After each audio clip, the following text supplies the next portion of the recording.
Welcome to Reset 50, a six-part series designed to help you prepare for retirement and take control of your financial future. Whether you're starting fresh, building on what you have, or making up for lost time, these videos will guide you through practical steps to reset your life and thrive after 50. In each video, we'll explore key topics like reviewing your financial reality, eliminating energy drains, eradicating debt, boosting your income, and securing a strong foundation for retirement. My goal is to empower you with the tools, knowledge, and confidence to make this stage of your life the best yet. Let's dive right in and start your journey toward financial freedom and fulfillment. This is part 3. Build your emergency fund. If you missed step 2, I discussed eliminating energy drains. So be sure to watch that video so you can stay abreast. Hello and welcome. I'm Nisha. As a seasoned business owner and financial coach, I'm here to help women over 50 take control of their finances. Let's navigate the complexities of money together. So, friends, you should always expect the unexpected. You can be prepared for the unexpected by having an emergency fund set aside. An emergency fund is the best defense against a financial emergency. Many people doubt they can afford to start one, build and maintain one, but I'm telling you, it is very important. The truth is, you can't afford not to have one. A financial emergency could be an auto or home repair, medical expense, job loss, death, or anything else requiring a significant amount of money on short notice. Unfortunately, these challenges force many people to deal with the situation by using credit cards or taking out a loan. This simply makes the situation even more challenging in the long term. How much is enough? The general rule is to keep between 3 and 6 months of living expenses in a readily accessible account. Of course, that's just a general rule. The proper amount for you will depend on your specific situation. No two situations are the same, friends. Consider if children are part of the equation. How much debt are you currently carrying? What types of insurance coverage do you currently have? The answers to these questions will allow you to make an informed decision about the size of your emergency fund. Sudden loss of income is the most common reason for needing to dip into an emergency fund. If there is a job loss, bills still need to be paid. Finding significant employment can take at least a few months. Don't be caught without an income and without money in your savings. It is always best to have a plan in place for the worst case scenario. It's easier to handle the smaller emergencies like buying a new set of tires for your car. Situations will arise. It's simply a part of life. And it is okay to start small if you don't already have an established emergency fund. Starting small is not as difficult as you think. The smaller sometimes the better. Even accumulate a single small expense, eliminating a small expense can help you. Set aside and manage your goals, and the odds of reaching them will be much better. The simplest way to get started is by opening a savings account at your local bank. This should be an account separate from any other account you may currently have. Get into the habit of making small, consistent deposits. Set a schedule and stick with it. Even just $10 or $20 a week can be a good place to start. Try slowly and then increase from there. Your savings each month. Over time, you may want to move those funds into an account that can earn more interest. After attaining the minimum balance levels, money market accounts, and certificates of deposit can be a better solution. Have discipline and only use this money in times of financial emergency. A vacation or a new wardrobe is not an emergency. Avoid dipping into your emergency fund to pay for other large expenses that aren't truly emergencies.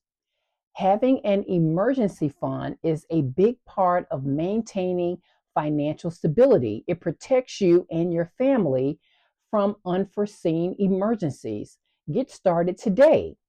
Every little bit can make a difference. Everyone faces financial challenges at different times. If you're not ready when the time comes, you'll hate yourself for not having made the proper preparations.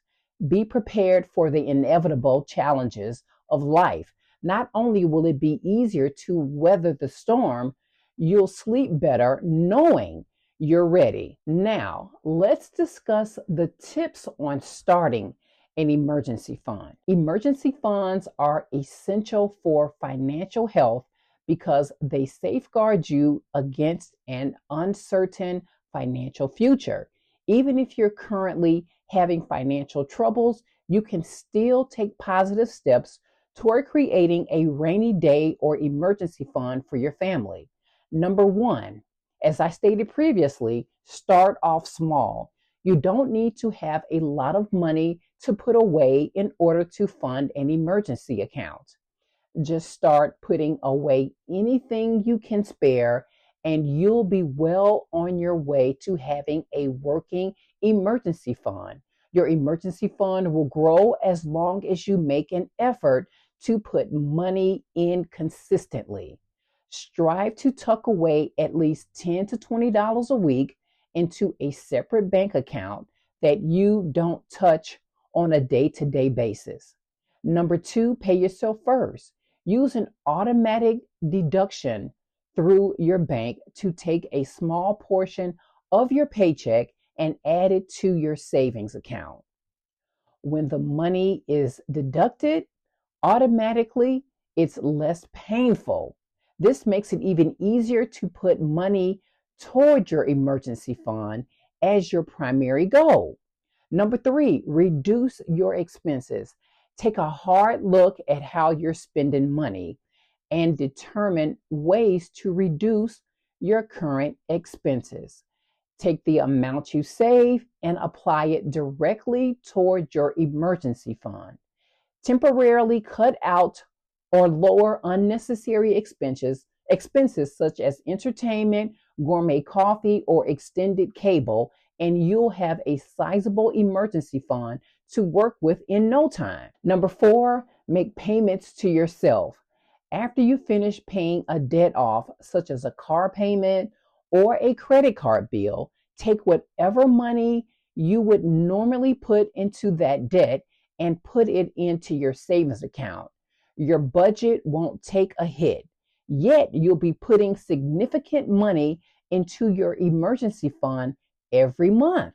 Number five, stash bonuses and tax refunds.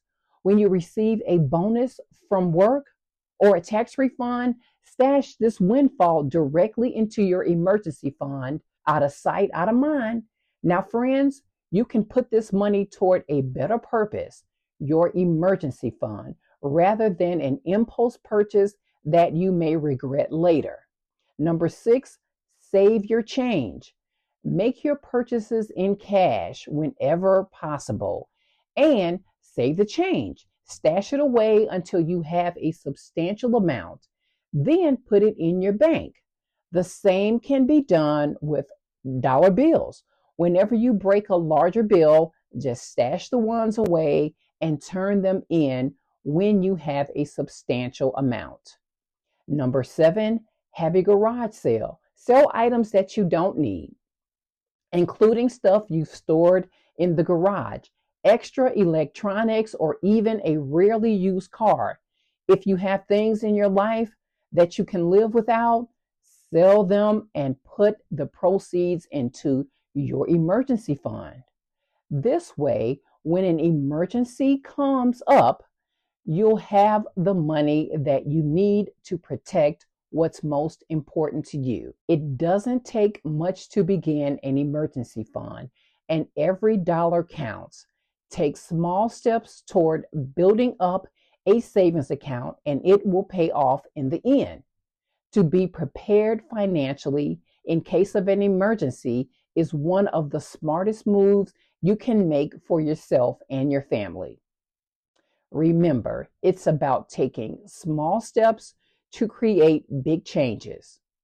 If you have questions or need more guidance, feel free to reach out. You can email me directly at info@westonfinancialservices.com for personalized advice or to share your thoughts. I'd love to hear from you. Be sure to comment below and to like and subscribe. As always, I'm cheering for you. Until next time, take care.